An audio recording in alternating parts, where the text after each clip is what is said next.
भाऊला फक्त एक शर्ट घ्यायचा होता, पण भाऊने त्याला अख्खं दुकान खाली घ्यायला लावलं. तर नमस्कार पब्लिक, आपलं स्वागत आहे आपल्या नवीन ब्लॉगमध्ये.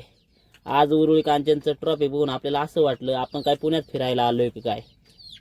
दिवाळी चालू असल्यामुळे उरुळी कांचनमध्ये भरपूर गर्दी होती. तिथंच आपल्याला 3 चाकाची गाडी सुद्धा दिसली. अशा लोकांना ट्रॅफिकमधनं मदत करीत जावा.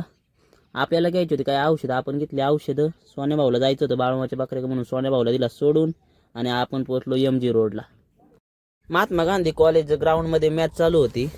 प्रेक्षक लोक जास्त दिसत होते जरा. प्रेक्षक लोक बघत बघत आपण आलो.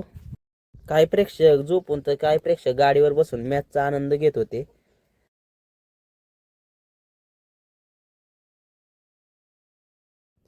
तिथेच आम्हाला वाळवंटातला प्राणी रस्ता चुकलेला दिसला.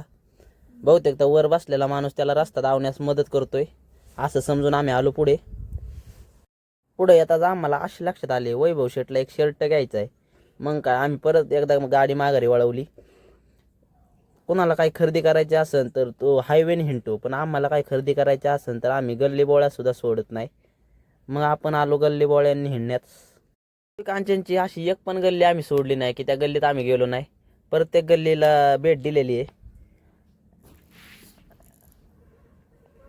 प्रत्येक रोडने आम्ही गेलेलो आहे. असा एक पण रोड नाही सोडला. मग वैभव शेटने केला आपल्याला खर्च.